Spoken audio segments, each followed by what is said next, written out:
Welcome, I'm Professor Julian Yeo, and thank you for attending today's session. Today is our very last session of the Faculty Insight series this spring. I've had a wonderful time co-hosting this series with my colleague, Professor Lisa Leslie. The theme of the series this semester is current and future trends. Each week, we invited 1 to 2 faculty members to present an important business trend. We had topics ranging from how good people fight bias, NFTs, shareholders activism, gamified retail trading, video games, and New York City real estate. To close out our series, our faculty expert today is Professor Amy Webb. Professor Amy Webb advises CEOs of the world's leading companies, 3-star admirals and generals, and the senior leadership of central banks and intergovernmental organizations. Professor Webb is the founder of the Future Today Institute, a leading foresight and strategy firm that helps leaders and their organizations prepare for complex futures. She pioneered a data-driven, technology-led foresight methodology that hundreds of organizations currently use. Professor Webb teaches strategic foresight at Stern. She's also a visiting fellow at Oxford, a non-resident senior fellow at the Atlantic Council Georgetown Center, a fellow in the United States-Japan Leadership Program, and a foresight fellow in the United States Government Accountability Office Center for Strategic Foresight. She was elected a life member to the Council on Foreign Relations and is a member of the Bretton Woods Committee. She is a member of the World Economic Forum. She serves on the Global Future Council on Media, Entertainment, and Culture and the Stewardship Board of the Forum's Platform for Shaping the Future of Media, Entertainment, and Culture. Before Stern, Professor Webb was a visiting Nieman Fellow at Harvard University, where she received a National Sigma Delta Chi Award for her research. She was also a delegate on the former US-Russia Bilateral Presidential Commission, where she worked on the future of technology, media, and international diplomacy. Professor Webb is the author of several popular books, including The Big Nine, How the Tech Titans and the Thinking Machines Could Warp Humanity, which won the 2020 Gold Axiom Medal for the best book about business and technology. And another book, The Signals Are Talking, Why Today's Fringe is Tomorrow's Mainstream, won the Thinkers 50 Radar Award when was selected as one of Fast Company's Best Books of 2016, Amazon Best Books 2016, and she was a recipient of the 2017 Gold Axiom Medal for the Best Book about Business and Technology. More about Professor Webb, a lifelong science fiction fan. Professor Webb collaborates closely with Hollywood writer and producer on films, TV shows, and commercials about science, technology, and the future. Recent projects include The First, a sci-fi drama about the first humans to travel to Mars, an AT&T commercial featuring a fully autonomous car directed by Oscar winner Catherine Bigelow, and we're excited about this, an upcoming film based on Professor Webb's hilarious and heart-wrenching memoir about data, algorithms, and online dating. I believe it's called Data, A Love Story. Professor Webb is a member of the Academy of Television Arts and Sciences and has served as a Blue Ribbon Emmy Award judge.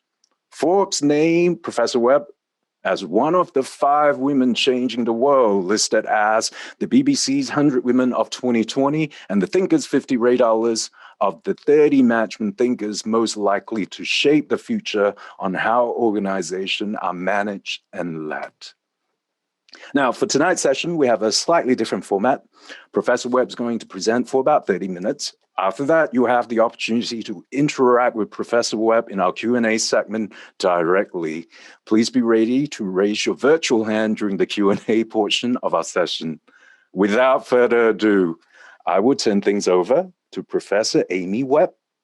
We are delighted to have you here and excited about your presentation on strategic foresight, how to tell signals from noise. Thank you, Professor Webb. Thank you. Thank you so much. Hey, everybody. It is lovely to be here. My name is Amy Webb, as you've just heard. I'm a quantitative futurist. I'm going to explain a little bit more about what that is in just a moment. But in the meantime, let me get on with the show. So you should at this point be able to see my screen. There we go. and tell you all about how to explore the recently plausible. So I'm a quantitative futurist, and basically what that means is I don't do a lot of predicting or speculation. The work that I do is about preparation for what's on the horizon. And so basically, we collect data, we model those data, and we think about their next order outcomes and implications. And I'm going to show you how to do some of this today. This field is called strategic foresight. It might be familiar to some of you, and if not, basically what this means is that we're combining foresight or futures work and strategy. And the point of this, they sort of come together like Voltron, for the purpose of helping organizations make better strategic decisions well into the future. And there are futurists who work at all kinds of organizations, ranging from Fortune 50 companies to governments all around the world. In my case, I mostly work with management, senior executives, senior leaders at Fortune 100 companies, government agencies, a little bit of work here and there with the military, some private equity and investment. And as you've just heard, sometimes for fun, we get to work on different films and television shows that have themes that are either related to the future or to emerging technology. Now, when it comes to what it is that I do at Stern, I've heard people refer to what I teach, strategic foresight, as the sort of theoretical physics version of a class. I've been told it's the weirdest class that anybody takes, but it's also incredibly beneficial. It's hands-on, it's rigorous, it's intense, and typically we involve other companies in the work and we do live case studies. So my goal is to confer knowledge. I want people to come out of this knowing how to think about the future in a very methodical, strategic way. It's also a lot of fun. Speaking of the future, so I've had this quote on my mind lately. This is a quote from Joyce from A Portrait of the Artist as a Young Man. And it goes like this: to live, to err, to fall, to triumph, to recreate life out of life. I think that's sort of encapsulates what I certainly feel like I've been through over the past year and a half as this pandemic has unfolded.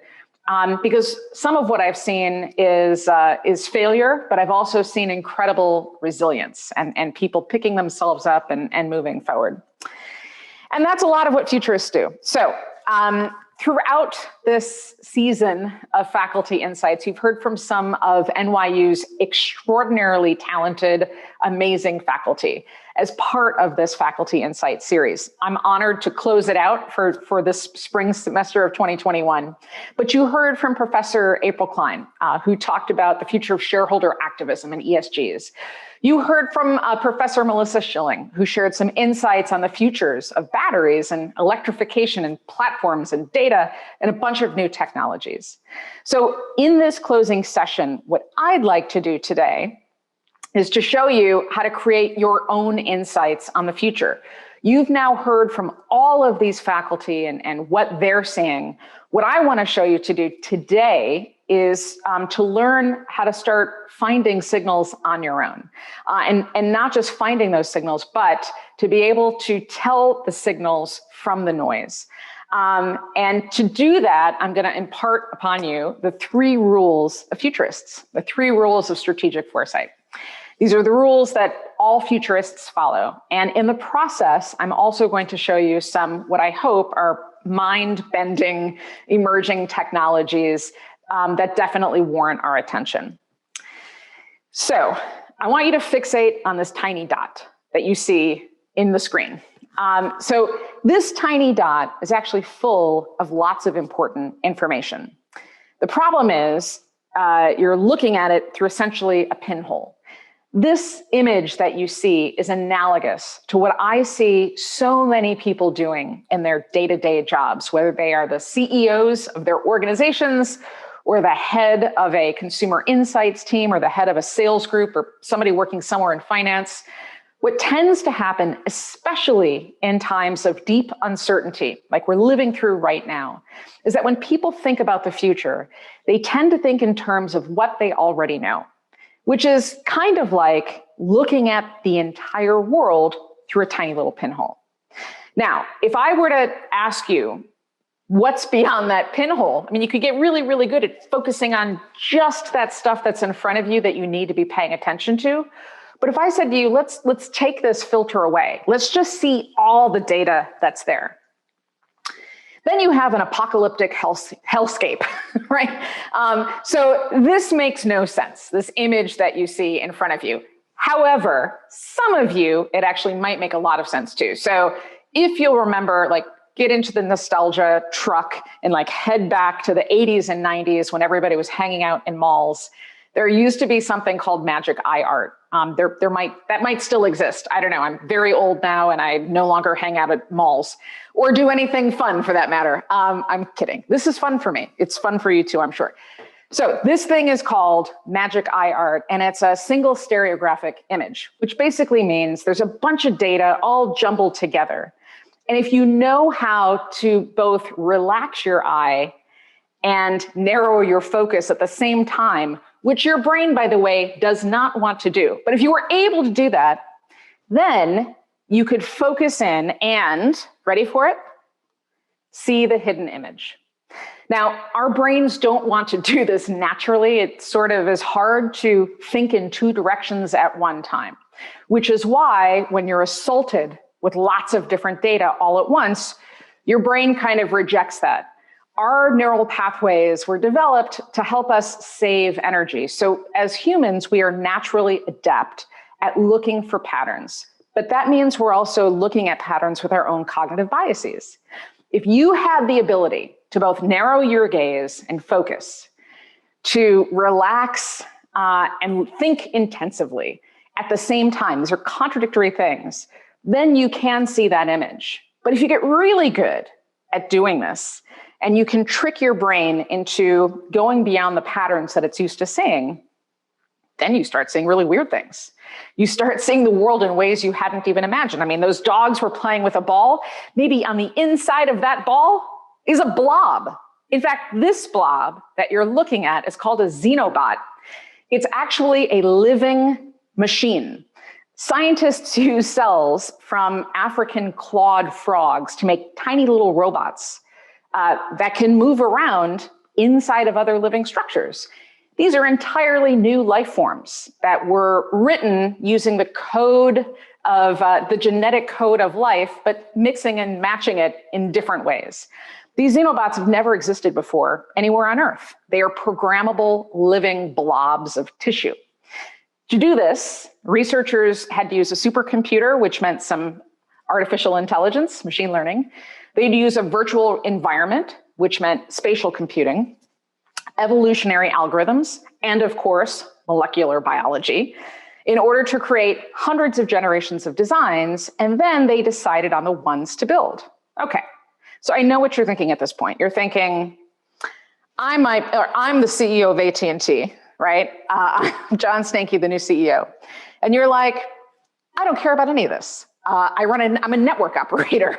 I care about people getting phones and subscribing to my network. I don't care about tiny little blobs of tissue. And it's not just AT&T. If I were to show this to the CEO of any number of companies, they'd be like, interesting, but I got stuff to do right now. I don't have time to think about some Star Trek feature and a living blob of I don't even know what you're talking about. It's looking through the world, at the entire world, through a pinhole. So the first rule of foresight, you got to open up your lens, because as it turns out, that ridiculous blob of tissue has a lot to do with a lot of things.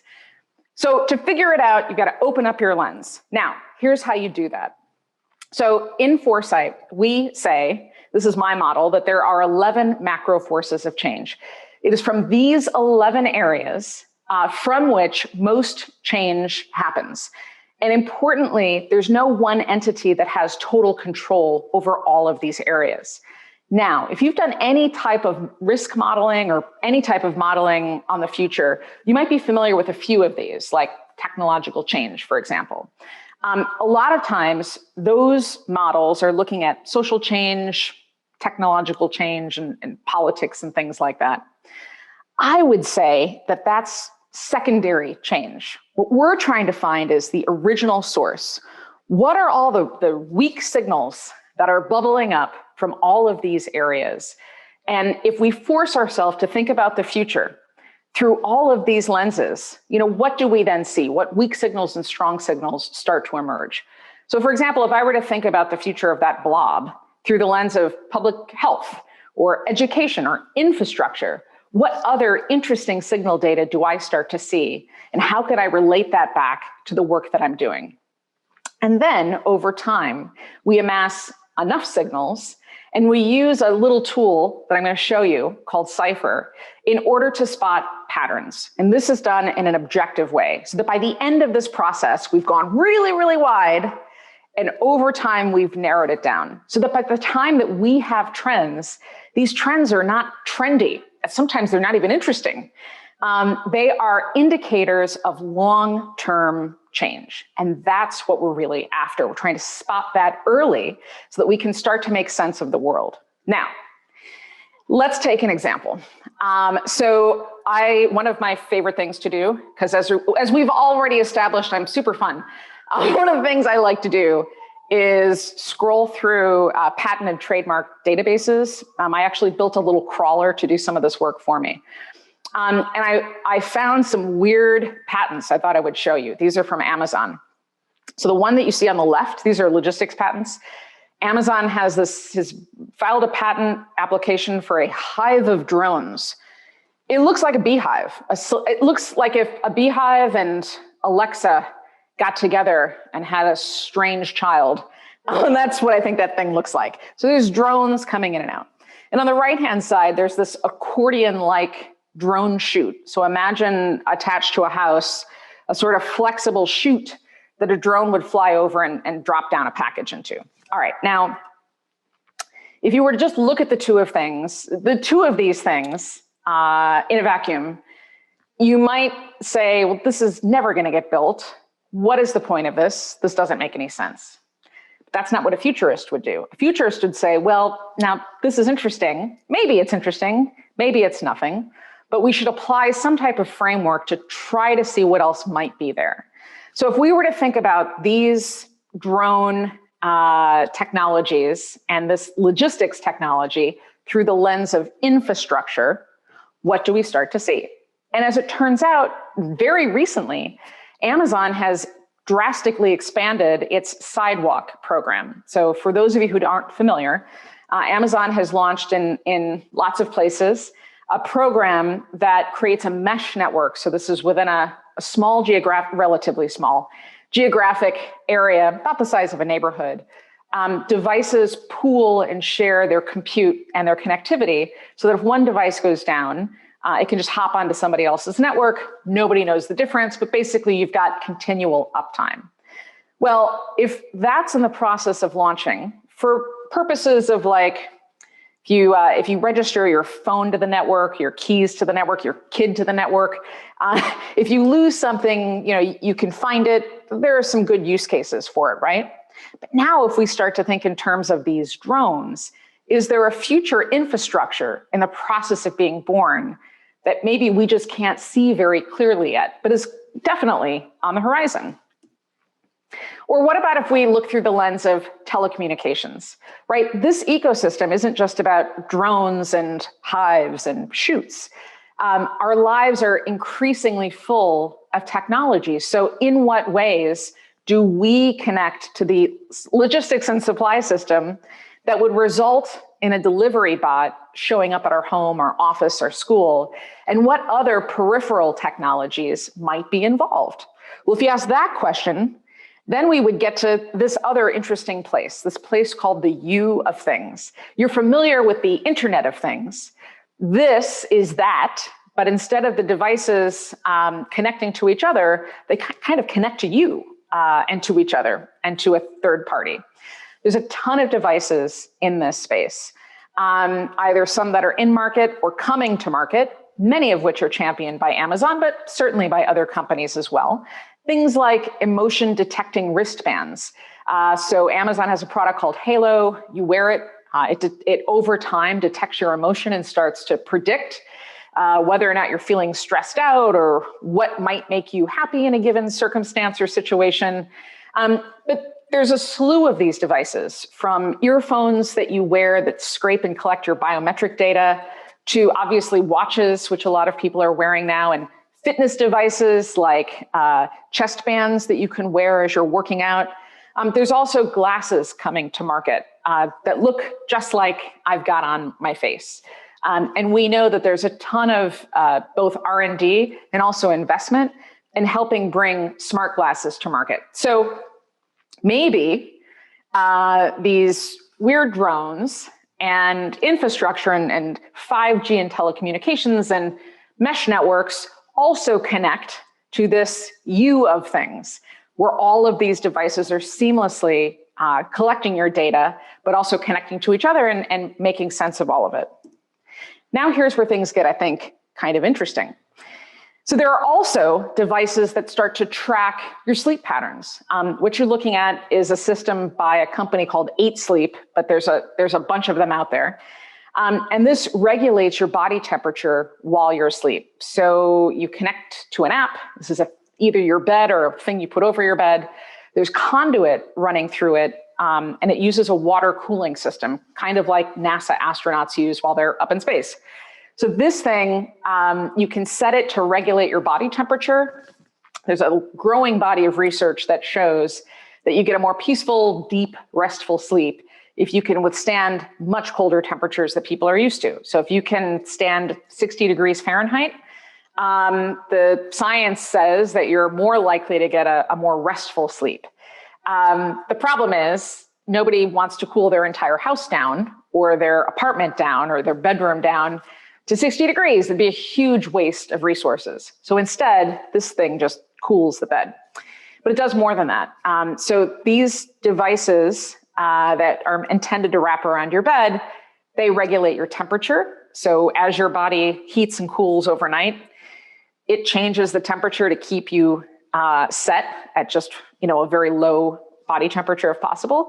It also monitors your breathing, your heart rate, the number of times that you toss and your turn. And it tries to keep you in some form of homeostasis in order to facilitate a good number of REM cycles and deep sleep cycles. But there's also this little tiny robot that you can sleep next to. So this thing has a heartbeat and it monitors your heartbeat. And again, the research here shows that if you're able to calm your breath and slow your heart rate down, that you get a much more peaceful, restful sleep. This thing is actually communicating to your limbic system while you're asleep for the purpose of speeding or slowing your heart rate, speeding or slowing your respiratory system, depending on your desired sleep state as you move along throughout the evening. All right, let's connect the dots here. So independently, these don't really seem like they're related. These drones, the glasses, the U of things, the 5G, the bed, the robot. Yeah, it's like interesting fodder to chat with your friends or for your next date, but they don't seem to connect in any way.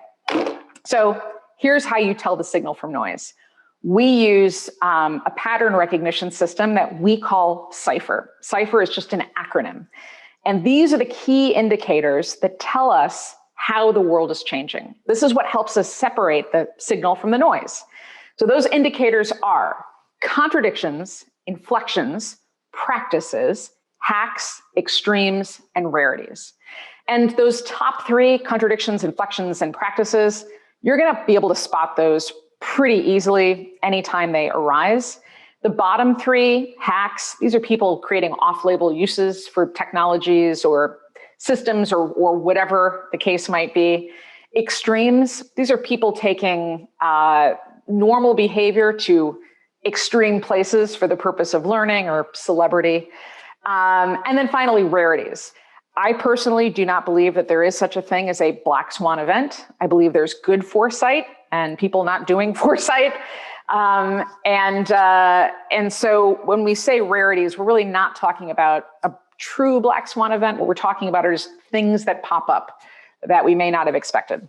Okay, so if we apply Cypher to all these things we just saw, where do we get? Well, to me, I think that these signals show 3 Cypher indicators.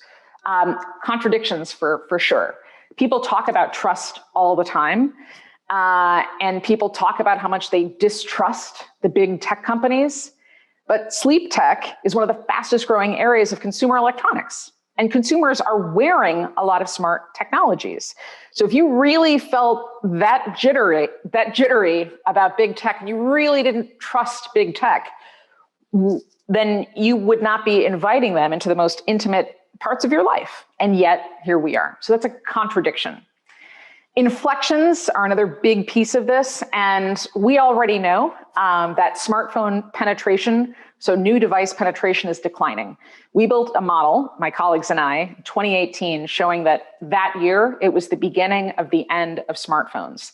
And it turns out that model was correct. So here we are today.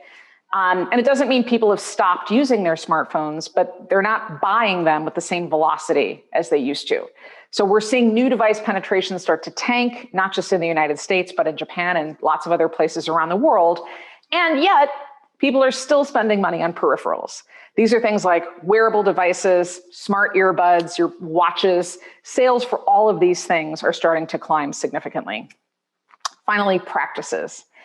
Amazon's delivery and logistics patents, and computers that you wear on your face, a bed that makes decisions for you while you're unconscious, right?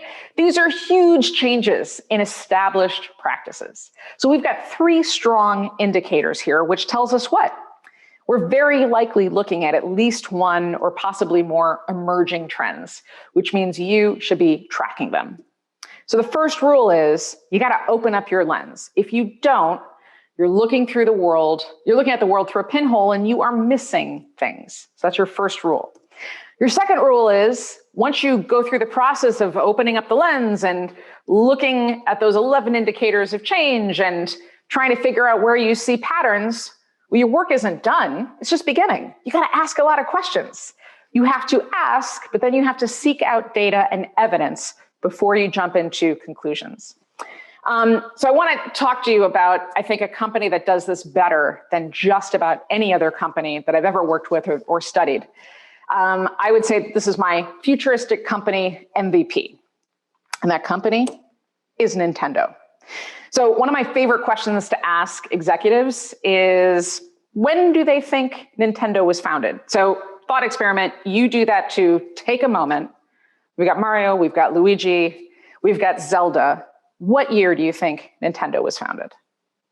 Okay, so the answer almost uniformly that I get is 1970s, 1980s, 1980s, right? That's when it was founded. And I say, yeah, it was founded in the 80s, the 1880s. Nintendo was founded in 1889 as something called a Hanafuda playing card company. So I used to live in Japan, and I had an opportunity to see some really early works.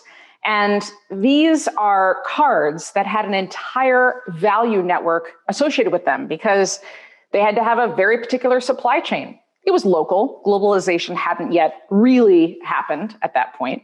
But they needed artisans. They needed paper. They needed brushes.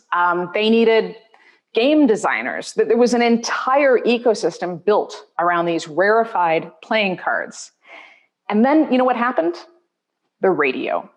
The radio happened, and so the people are thinking, I don't know, we've got these really compelling shows now that you can listen to. Are people still going to want to spend money on our expensive cards? I mean, if you can buy a radio, the content is free.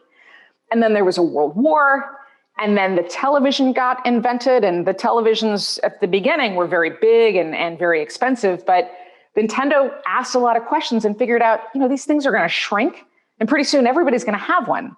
If you've got a talking box that tells you stories and a thing that shows movies and videos, why on earth would any person in the future want to play these cards, right? There's no way we can compete. If Nintendo had been looking at just its normal competitors, it would have missed all of these signals of change. They wouldn't have registered because this company that made cards at the time would have looked at a television set and said, this has nothing to do with us. We're only concerned with other card makers. So instead, what did they do? They were the first to license Disney characters. And this actually was not about trying to get, corner the market on cards. It was about making the market for the next generation of kids who wanted to play games. And this bought them a little bit of time. So that by the 1970s, Nintendo saw this television and figured out a way to get the thing that it does well, games, into a space where people were willing to play. So they invent basically the console, and they create games that you can sit down and play by simply plugging it in to your television set. They're doing really well. And they could have, again, said, whatever, like, things are really great. We're on top. We can stop looking for signals. And yet they didn't do that. And so they went a couple of more steps out to see how behavior was changing, where people were spending their time, what was happening in terms of entertainment. What do they notice? They notice people are spending time at the mall, looking at magic eye art, right? Or doing other things. So what does Nintendo do? People are now acclimated to sitting down and playing games. They do the unthinkable. They stick their game into a weird vertical box and force people to stand up to play. And by the way, now they have to use a quarter. And it took off. Nintendo basically invents the game arcade. And we can stack a bunch of these things up together, and now you've got this communal activity. So at the height of the 80s, the arcade is the thing. And again, they keep asking questions. What's next? How are people's ideas changing? What assumptions about our current business model must hold true for us to succeed into the future? And what do? Because they notice people don't like sitting around waiting for games. The internet is becoming commercial. Oh, and by the way, personal computers are a thing now. So they take these wildly popular games, shrink them down into the size of a postage stamp, and take away a lot of the features that everybody loved, but in the process invent a new way of playing. The Game Boy was huge. Anyways, here we are in the 2020s. And Nintendo is not anywhere close to being the biggest game company by market share. But what are they doing? They are making their markets over and over and over again because they're asking smart questions. Where are we going to play? Where are we going to win? And when they see signals and trends, they ask questions about the implications. How does whatever this is challenge my assumptions about my business? What assumptions about our business would need to be true 3 quarters from now, 3 years from now, in order for us to continue to succeed? What about whatever this is could make us vulnerable to outside competition? How does this change my perspective? Where are the knock-on effects? When am I going to start to see them? How could this be a future disruption? Over and over again, they ask these questions. So the rule number 2 of futurists is, once you track signals and trends, your work is not done. That's the beginning. You have to ask. And then you have to follow up those questions with rigorous research, data, evidence, and modeling. All right, the third and final rule is this. You got to ask, what's next? And so the way to do that is through something called scenarios. Scenarios basically describe plausible futures. So these are the implications based on what we know to be true today, what could be in the future. There are a ton of ways to do this. And in my class, we go through several of them. There's scenarios thinking, where you rehearse the future and you model out plausible alternatives. And then there's hardcore scenario planning, which is a lot of rigorous data and models and writing and trying to really think things through that are backed with evidence. There's a lot of ways to do this. And I'd actually like to do that with you. So if you don't mind, as we close here, I want to go back to that blob. Do you remember that blob from the beginning? This was that Xenobot. Right. So at the time, you might have been thinking, I don't know what she's talking about. Well, I'm going to power through. We'll continue going. Let me tell you why this is the specific example I wanted to share with you. It's because this is within the realm of something called synthetic biology. And we are at the very beginnings of this entirely new technology and ecosystem that at some point will be so fundamental to our lives. It'll be a lot like electricity or telecommunications. We won't know how to exist in a world without it. You've already started to see a glimpse into that future. the COVID vaccines, the Pfizer, BioNTech, and Moderna vaccines were developed using something called messenger RNA. And this is a technology that also relied on not just biology, but also computational design, engineering, and also artificial intelligence, and the cloud, and encryption. So this was a new way of thinking about science. And what's incredibly interesting is that once we detected the coronavirus, scientists were able to sequence the genome in just 2 days. The reason that it took a long time to get our vaccines into market had more to do with regulation and phased clinical trials, as it should, than developing the actual technology itself. There's a company called Codex that makes essentially a printer that's the size of a desktop printer that can now sequence and synthesize a genome overnight. It's simple. It's a simple but yet very complex process. And here's what's very interesting about this. So this device is actually intended to be used in lots of different spaces. And this is just the beginning. I mean, imagine something about the size of your cell phone that has little fragments of DNA and just enough liquid that you might need so that if you're somewhere and you encounter a novel virus or some type of pathogen, you'd be able to sequence it and then mix together just the right sequence, the genetic sequence that you would need in order to develop a beneficial virus that might be able to go in and perform CRISPR on the inside of your body on cells, or could cause the cell to create new proteins or whatever it is that would be needed. I mean, it'd be pretty amazing. DARPA is actually working on this very project.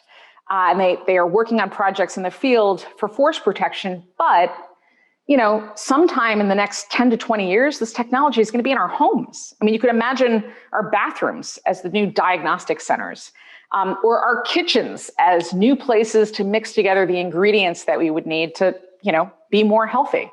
We could be very well looking at a future where we have access to universal vaccines. We won't have to wait on lines anymore the next time a pathogen comes around. There are even applications here for off-planet exploration. Rather than putting apple trees and lots of seeds and other heavy things into a spaceship and sending it, for example, to Mars, where we would need to terraform the planet, we can instead send the printers that we need and basically email the code. And then using fragments of biological materials, print out the genomes of what we need, activate them, and basically create life. So what does that mean, right? Because these are things that exist today in some form. You need to ask, well, what's next? What are the implications of synthetic biology, of messenger RNA, of vaccines, of being able to basically write any genome you want? What would be the implications there? What would be the new applications for agriculture? What are the new applications for the supply chain, for pharmaceuticals, for healthcare? And where does the new value chain get created? Because I will tell you something, that's already happening. But most businesses aren't looking, and certainly regulators aren't really paying attention in the right way. But also, in addition to all the interesting opportunity, you have to think about risk. So if you remember at the very beginning, I mentioned this quote, to live, to err, to fall, to triumph, to recreate life out of life.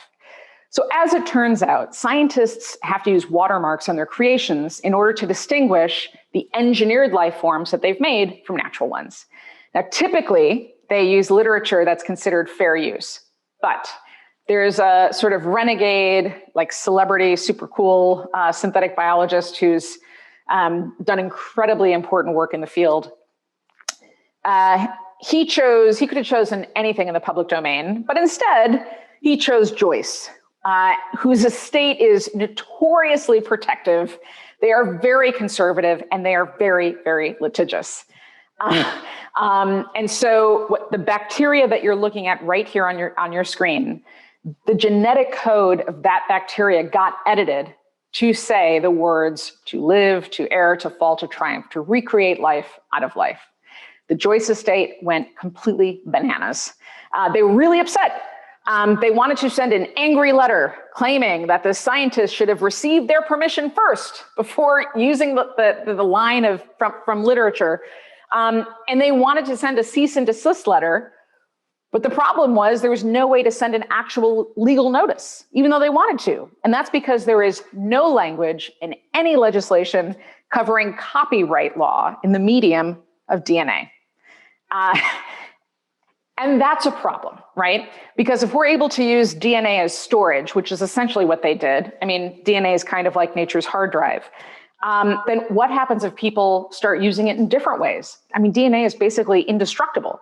So what happens if people pirate, I don't know, like all of JSTOR, or pick a big, huge academic server, or like every film on Netflix, right? And they dump it into DNA and then just start distributing it out. Microsoft is in the process of working on a system that allows you to both store information in DNA and extract it back out later. It's not tomorrow, but certainly within the near future. What if somebody creates an artistic or commercial work and uses copyrighted content? And of course, there are existential questions, which I hope are on your mind as well. Who gets to decide what we're editing when it comes to life? I mean, who has the source code? Who's got right access to the source code of humanity and other living things on Earth? Should we have the right to manipulate life in these ways? And for that matter, is your own body hackable? So these are the kinds of questions that we ask in strategic foresight. And it's not just for speculation. It's so that we can reduce uncertainty, reduce the element of surprise, see around corners earlier so that we can make better decisions in the present. To do that, you have to seek out forces, signals, and trends. You have to widen your lens. And this whole thing is a continual process. So I'm going to leave you with a resource, and if you're willing, some homework. Here's the resource.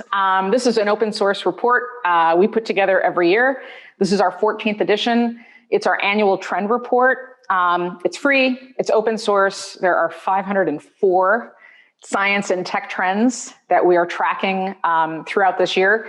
It's a longitudinal report. So basically, you're going to find stuff on there that we've been tracking for the past 14 years, as well as some new things as well. So there's a ton of information. And then finally, homework. Now, if you're watching this as I'm doing it live, your due date is May 18th. If you are watching this after the fact, no problem. Just a week from whenever you see me doing what I'm doing right now, that's going to be your deadline. And here's what I want you to do. I'm totally serious about this. I want you to engage in an activity called re-perception. And I want you to do one different thing every day for a week. It can be anything. It can just be sleeping on a different side of the bed, or calling somebody you haven't talked to in a while. Every single day, do one thing different. And what I want you to do is to start noticing whether or not you are perceiving the world around you in a different way. My hunch is that by the end of those 7 days, you will see the world differently than you do right now. And if you get to that place, I want to hear from you. So you can reach me at my NYU Stern email. You can reach me on, pick a social network. I think I'm on most of them. And tell me how it went. I'm dead serious. I want you to do the homework because I think it's going to help you see the world a little differently. Thank you so much. It's my belief that anybody can think like a futurist, and your job is to start doing that today. Thank you for such a fascinating presentation, Professor Webb. We'll be sure to open our lenses, ask lots of questions, and ask what's next. And I'm definitely going to try it. I'm going to do one thing differently for the next 7 days. What a great way to close out our Faculty Insight series this semester. Thank you again.